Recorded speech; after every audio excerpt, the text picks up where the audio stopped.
Hello, everyone. Thank you for joining us. My name is Daryl Urbanski, your host as always. And today we are joined by Chris Murphy, the managing director and founder of Tongue Carp Manila. Chris brings a wealth of experience from leading roles at top agencies like Ogilvy and Publicis Sapient. At Tongue Carp, Chris excels in providing exceptional customer and user experience design teams for global agencies and marketers. With a passion for digital transformation and a knack for managing large-scale digital projects, Chris has a proven track record of enhancing customer experiences and driving business success. I've asked him to join us here today to share his story and insights into the future of digital design and marketing. So, Chris, thank you so much for joining us, my friend. How are you? Awesome. No, thanks, Daryl. Thanks for the introduction. It's Yeah, great to be here. yeah, it's good to have you here. And I always like to start off with, how did you even get into design and marketing and advertising? Is this a family trade?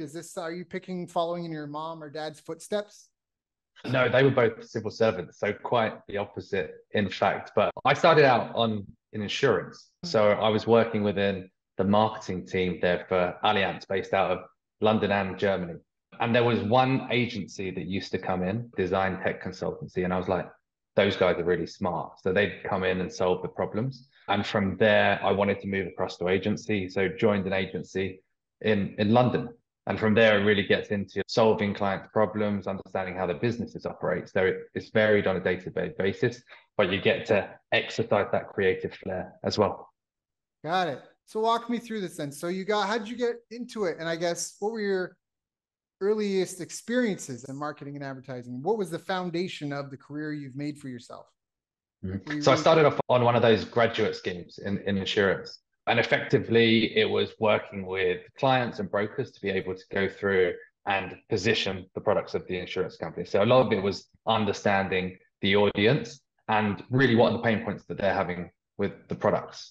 From there, it opens up the ideas of really focusing on the brand vision that would exist within that client. So the creativity that underpins the ideas that are being pushed out, and then focusing on like how that relates down to the customer experience to create those wow moments that go through.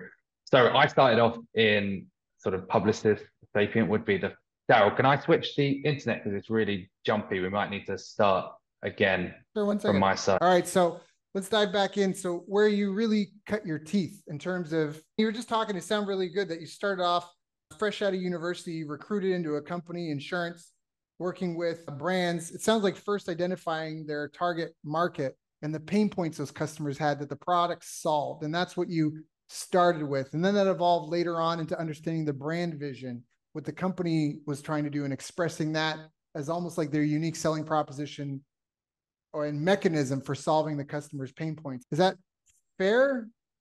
Yeah, and I think in those really big agencies like Publicis, Ogilvy, you're around so many smart creatives that have worked across so many different brands. So you're exposed to their ideas and how they really work with clients to solve the problems.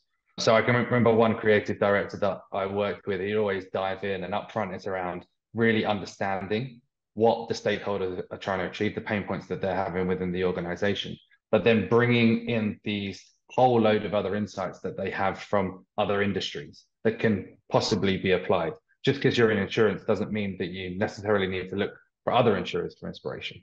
They might have experience with banking or retail, or even something really quirky like sports. Those companies can learn. And that's where you get the best ideas, where you get the crossovers between different industries. So being around those sorts of people that work to solve those problems every day has really helped me in my career.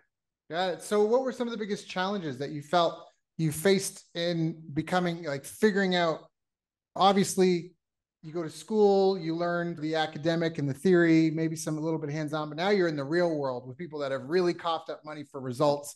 And now you're a small fish in a big pond, so to speak, and you're trying to rise through the ranks and prove yourself. What were some of the biggest challenges that you faced, and how did you overcome them? I think when you're talking to clients, so we as an agency will always come at it from a customer focused lens first.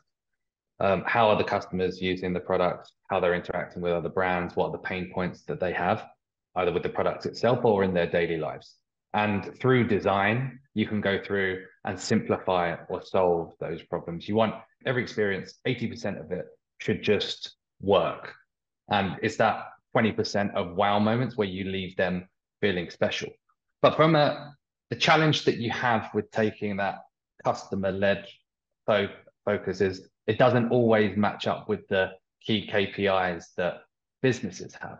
So they might have revenue drivers, they might have infrastructure problems that they're trying to deal with, logistics stuff going on, just a general downturn in the market. And I think we see this with cyclical recessions. And you have to bridge that gap between understanding what's going to make customers' lives better and how does it align with what the business needs to achieve. Now, whilst they may seem contrary, I don't necessarily think that's the case 100% of the time, because if you are going through and adding value to consumers and customers, you're building a relationship with them around your product and brand. So there's going to be more engagement, there's going to be more awareness. That in turn is going to generate more revenue, more data points with those customers, which is going to increase the value of the company. And it becomes almost like this value exchange between customers and the business. But there is definitely a challenge sometimes with building that alignment and making sure that it is seen as a value exchange overall. So how do you get this intel on customers for people that don't know? If someone's starting out and struggling, because a lot of what you said is just very customer centric, their needs, their wants, their pain points. How do you elicit that from people? Some people say, oh, you just ask them, but there's all sorts of reports that focus groups tell you which you want to hear. Survey takers aren't necessarily real. So how do you get the truth, and how do you get enough of the truth to make accurate decisions? Yeah.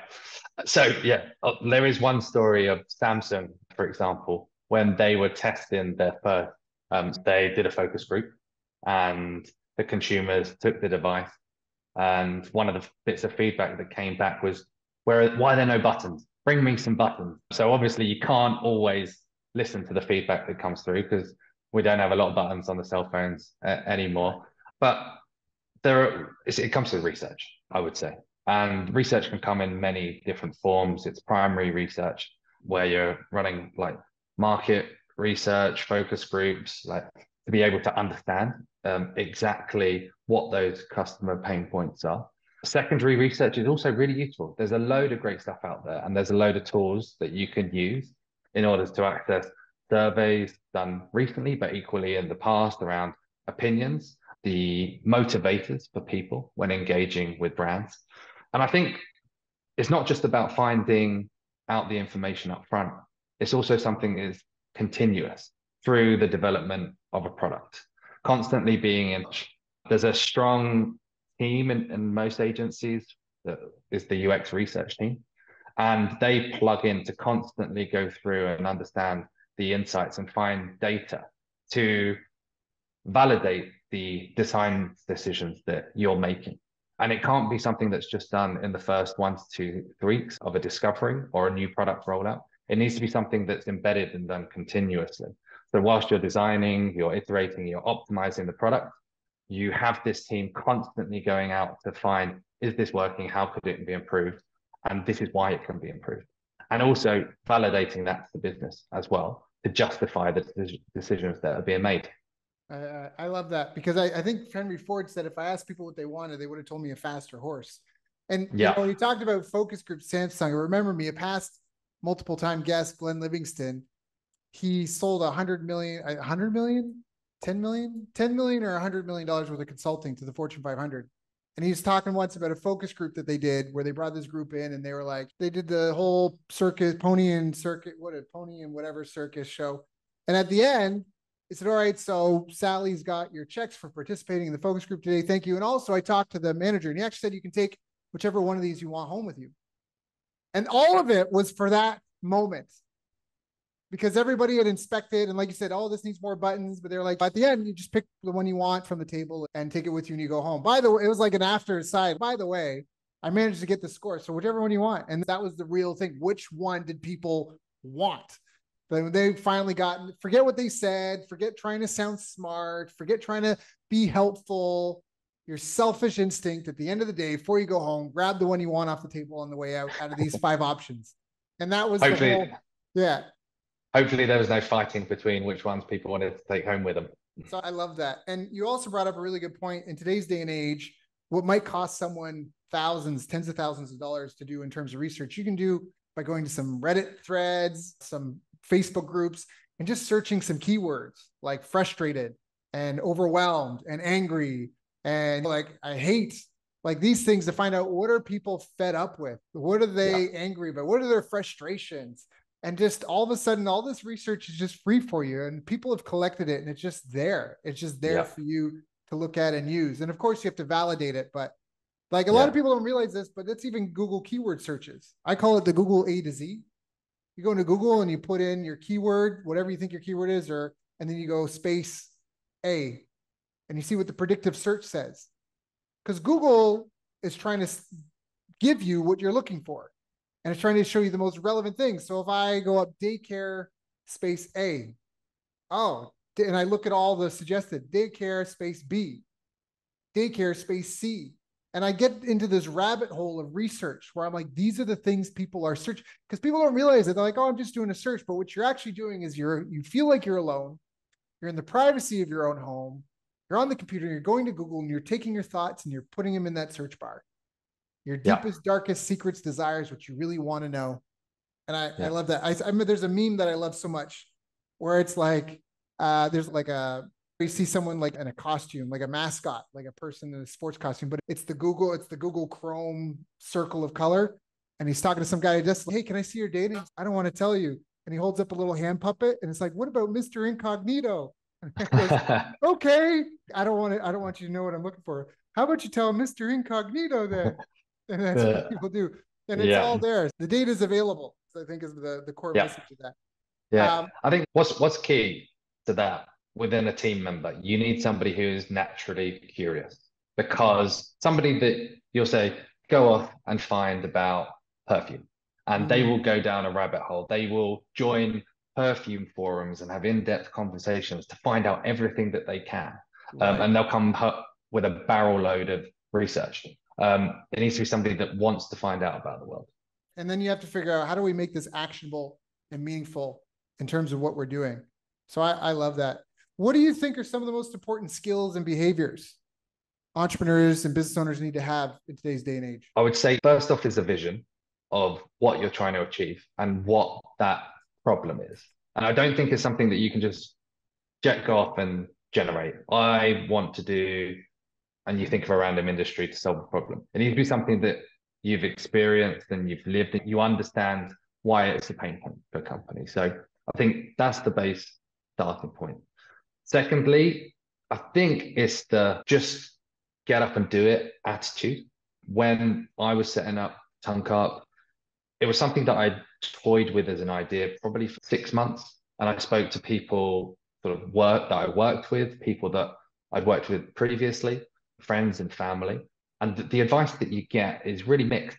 Some people sort of in a more corporate setting, oh, it's really hard. You might not be able to find the right clients. It's their own fears and doubts, which you also have. You're also like, is this going to work? I'm not sure if I'm going to be able to do it. But it's like an echo chamber.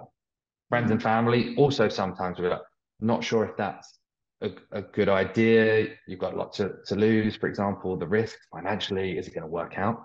So you need to have that get up and do it attitude. You also need the right support network. You need people that have been there and done it. Because I bet you, if you spoke to somebody that had their own business, they'd be like, it's going to be so hard. It's going to be shit for the first 2 years.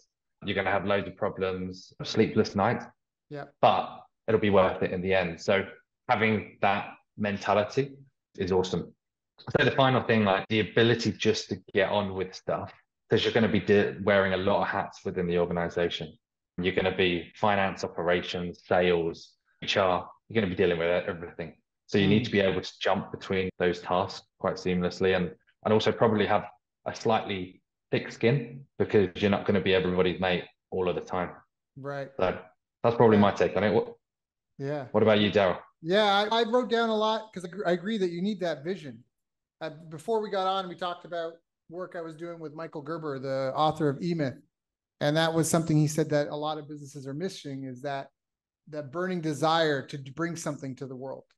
A lot of people are doing it because they just don't want to have a boss, or they just need to make money and they think they can make more money by cutting out the boss type thing.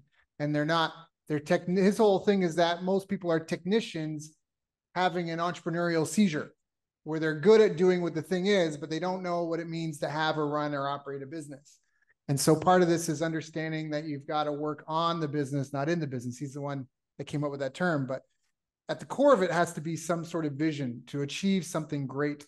And I think it coincides well with something else that I've heard that I really like, which is that markets are unknown and unknowable. If I ask you how many people are in market today to buy a car, there's indicators, there's keyword searches, foot traffic, but ultimately it's unknown and unknowable. There's only estimates, and it's constantly changing. Someone might want to buy a car today, but now they've got to do something else, pay medical bills, something, and now they're not in market, right? But so not everyone knows what's going on with the market, but everyone can acknowledge excellence in solving a problem. And so if you pursue excellence at solving that problem, that will see you through technological advancements, right? Disruptive technology.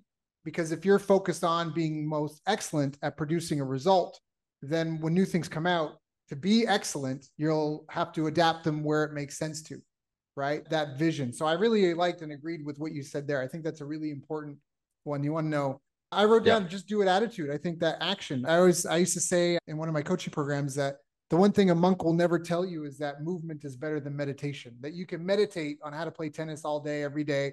But until you get out there and start swinging the racket, I'm not a tennis player, but until you get out there and start swinging the racket, you're not going to know what you're doing wrong, and you're not going to get that feedback loop to improve.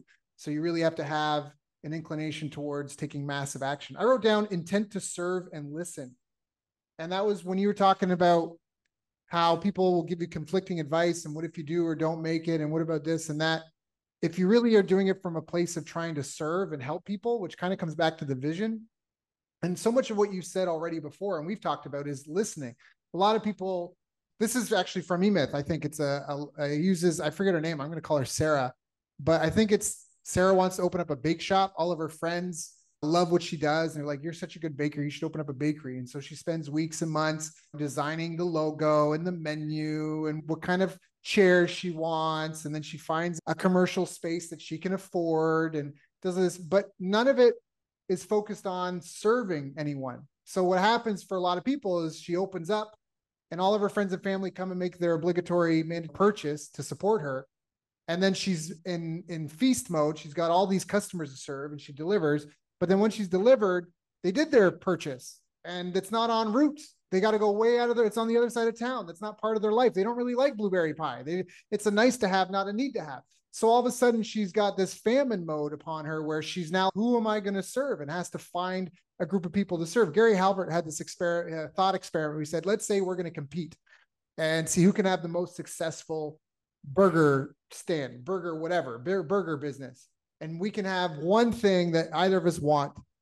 And we get one magic wish and you can have whatever you want. And most people, what do you want? And people are like, I want the best recipe. I want 100 staff, whatever. And then Gary's, I just want a starving crowd with no one else to feed them. And that's the whole thing. If you just give me a starving crowd, I can start off with coals and dirt and a little grill on rocks. And I can just make sales and upgrade. And now I got to stand. But the idea is that starving market. So that's why I wrote down intent to serve and listen. And I think that's part of what was really brilliant about what you mentioned earlier. And then I wrote down competence and support. You mentioned, right, that you need the support network there. And I wrote down focus. Focus means follow one course until successful. FOCUS. So I think those are all fantastic. There's a lot to talk about. Talk about sell it fast, get pre-orders, put people on a waiting list. Elon Musk made $300 million selling a car he had no factory to build and no team to make. $300 million cash collected for pre-sales. So why can't you put people on a waiting list with $100 down for your doohickey? You know what I mean? Like, it's that. And I think it all comes back to something that you said so casually that I think a lot of people might struggle with, but it's getting out there and talking to customers, potential customers, and having and not being shy about talking about the problem that you're hoping to solve them with. Yeah. Do you want to know how we got our first big client? Sure. Yeah, please. So we're just getting started. I think we had 7 people in the agency, and I was in Singapore. I'd just done a HIIT workout, And I was in the shower with a friend, and I was just chatting about the market problems in Singapore with designers not being able to find the right designer at the right time. And one of the other guys that had done the class, he's leant out of his shower cubicle and was like, what business are you in? And I was like, design. And he was like, oh, and then he tried to ask me a question. He said, actually, this is a bit weird. I'll talk to you afterwards. And just because I was moaning in the shower, not moaning, I was complaining Right. about the lack of design talent. We made this contact, we swapped contact info, and we've been working together for 15 months. So every conversation that you have, or if somebody's overhearing one of your conversations, is a potential contact and somebody that you can work with because you never know. I love that. And Gary Bencivenga, we were talking about famous copywriters before, an advertising man. Gary Bencivenga is touted by many to be the most successful. I think he's still living. I haven't heard any news of his passing, so I think he's still alive. The most successful living copywriter in terms of sales produced. And one of the best pieces of advice that I've heard from him was that problems are markets, not demographics. So your market is a specific problem that's being experienced. And then your marketing needs to target on a stereotype experiencing that problem. And a good analogy that helped make it real for me is like homeless people need jobs and high-powered CEOs exiting a company need to find a new company to go work for. It's the same problem. I need work, but it's two different stereotypes. And those two different sets of people have different sets of expectations. Just like when you've got the Super Bowl, it's one game, or a UFC fight. It's one event. And some people, they're just going to steal the stream online at home. Some people are going to do the pay-per-view. Some people want to go down to the pub and they're going to share the cost and buy some beers with 100 other people at their bar. Some people want to drive down and they want to have their feet on the grass, like the halfway line. That's me. Some people, they're going to be in the big box watching it on TV, and they just the same experience, dude, PPV at home, but they just want to be in the stadium and in the big box and look at the window and see it there and then look at it on the TV. And it's the same thing. It's different tiers of experience. It's if you have a lake, that lake supports a bunch of life, and there's all different sorts of birds. And some birds eat fish, some birds eat insects, some birds eat nuts and berries and seeds, and some birds eat other birds. But it's like the one lake, and that's your problem is the market. And then you're trying to figure out which target market you want as a customer. And I think that's a really key thing. And what you said is great. Every chance, would you or anyone just talking about the problem? Yeah. Nobody I don't want to hear about this. Every time you go to a conference, you start seeing these little pockets of people clustering. And why? Because somebody's talking about a problem and the interested people gather around. So I think that's great. That's great advice, to talk about the problem and talk to people about the problem, or just ask, would you or anyone need help with X? Would you or anyone be interested in result? I think that's really powerful. And just making a list of 100 people to talk to about that to start getting some conversations going. And I think a lot of problems can be solved with design, like operational finance stuff, process workflows. Even internally within organizations, people just think designers work on apps or websites, for example, but redesigning like the workflows, if you take Uber or Lyft or something along those lines, what happens when somebody loses their phone in the car? How do you redesign that journey? How do you get touch points that are going out to them at the right point? It's an operational issue and a customer service issue, but it's all design thinking that helps you get there. So that's the key to it in terms of solving problems. That's the product. The product is everything. It's not just me coming to your house to fix your clogged toilet. It's the experience of calling in and getting that booked and having us make you feel like we're going to come and address it right away. It's somebody showing up that doesn't smell and have flies buzzing around and their butt cracks not showing when they help. It's having that it be done. And then all of a sudden the room is cleaner than how it was before you had the problem. And there's a little nice sticker on stuff to call us again. If they have this problem again, it's hey, we went through and after we fixed that, we checked these 67 other things. And we found that 59 of these aren't a problem, but 8 of these might be a concern. Do you want us to address those now? If not, here's our card. You can call us later. It's the follow-up call 3 days later. Hey, is everything okay? Was everything good? Did we miss anything? That whole thing is a designed orchestra, just like a Broadway show. That's what a music album was. A music album was a band had a song and they play it, and they go to the recording studio and they would play that song 100 times and they record every one. And they would take the best one, and that's the one that goes on the album. And that's what you're trying to do with your business, is you're trying to I call it create a black box, like a dentist. I'm in pain, I'm crying, my teeth are hurting, I got an ugly smile. I go into this black box and I come out the other side smiling, pain-free, happy. And then your goal is I solve this problem for the world. And now I want to put as many people I can in through this black box because I have a vision to make this world better by solving this one problem for people that are experiencing it. And then my mission is to find as many people as I can help and help them with that problem. And so many people get caught up in, I got my bills, I'm trying to make 6 figures or 1 million or 8 figures or whatever, that they lose sight of, I think, some of the fundamental stuff that we talked about here. And I think that's really, really important. Chris, I want to ask about what coming down the line. Obviously, you're working internationally, you're working with different people in different industries. What do you see happening in the future? Are we all going to get replaced by robots? There's a lot happening with technology, geopolitics. What are you paying attention to? Yeah. Hopefully we get the robots to do the replacement of the toilet blocking. But for other stuff, there will be some erosion of jobs by robots. It's going to be inevitable. You can see it with the rapid adoption of ChatGPT in the last couple of years. But I don't think it's going to be complete because there'll always be an element of human thinking that is necessary. So whilst you may have had a designer that does a lot of execution, they may move further upstream to do a lot of the design ideation, the design strategy, linking forward like the customer problems to the business problems, that side of things. But the great thing is people are going to be able to work a hell of a lot more quickly. So we'll be more efficient. We'll be able to do more things at once. So we become more productive. So it's more about understanding the tools as quickly as possible, getting ahead of sort of your peers, whether you're a Gen Z or millennial, adopting it into the way that you work, so that you're ahead of the curve, and then applying that skills to generate the best results for you, for your career, and for your growth as well. The only thing I would say that's worrying overall, probably, and you probably see it in the work that you do as well, is in the design and content space. It's more of that proof of humanity. So being able to tell that content or designs are genuine and have been created via that designer. So we don't want somebody ripping off your voice and putting out podcasts in 2-3 years. So it's building in the safety mechanisms to be able to go through and validate, yes, this is Daryl, yes, this is Chris, and they're having a conversation of X, Y, Z. And every time a user accesses that content, they know and they feel safe that what they're hearing is the genuine thoughts of those people. So that's something that is a challenge overall in the generative AI space.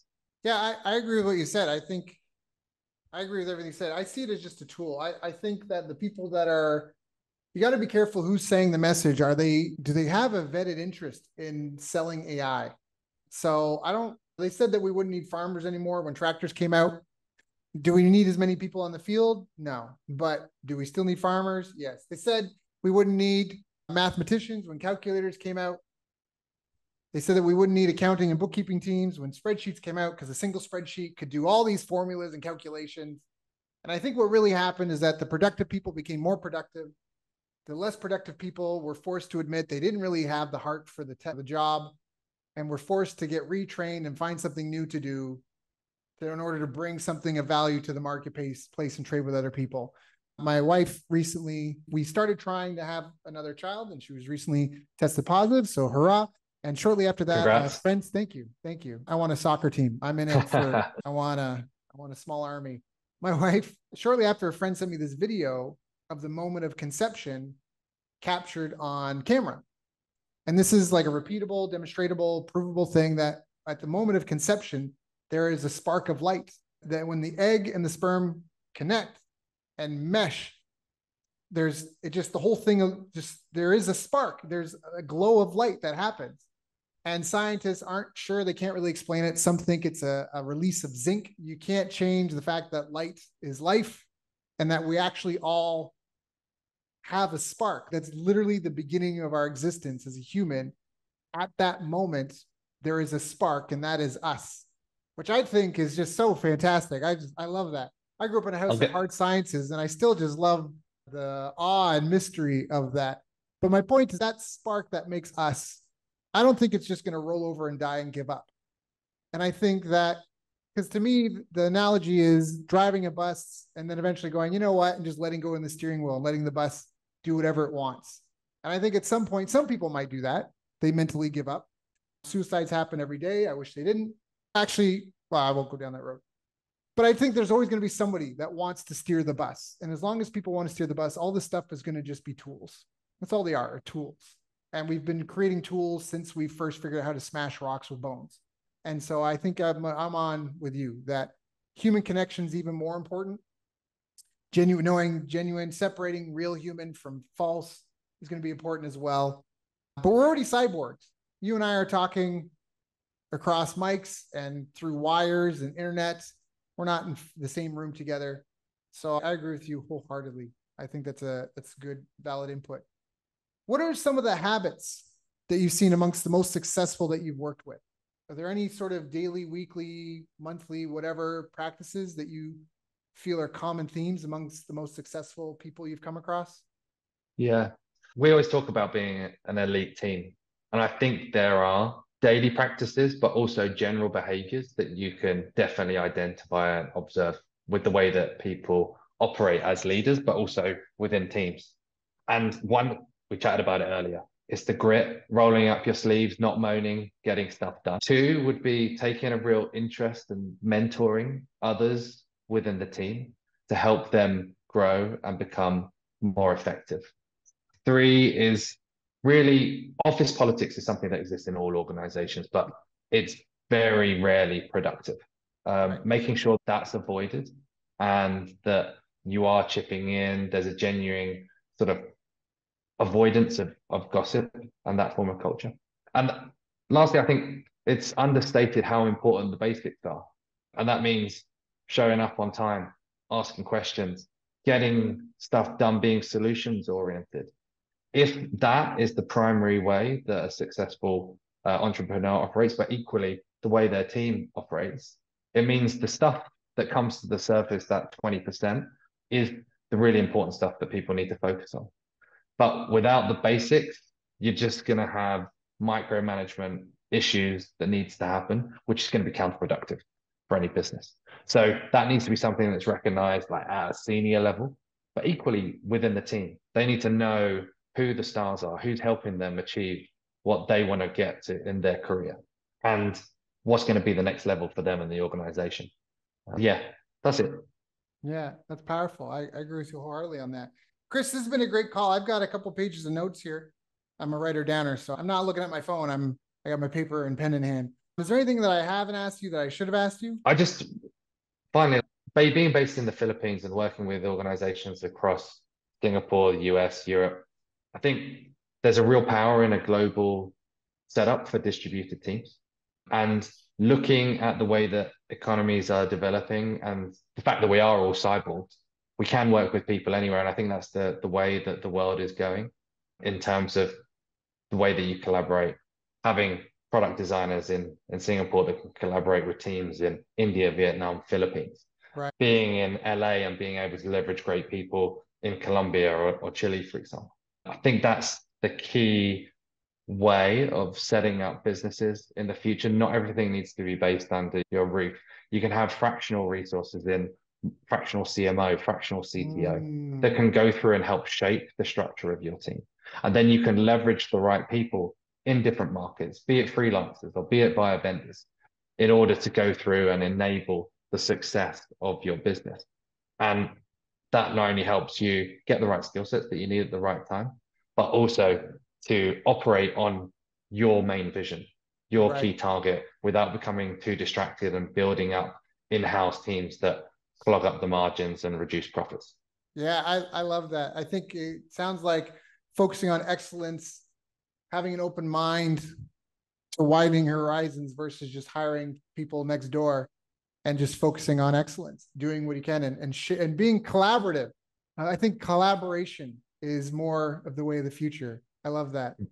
Yeah, Chris, if people want to get in touch, if they want to ask questions, if they want to follow up, if they want to ask you about taking a look at their designs or helping them with a design project, what are some of the best ways for them to connect?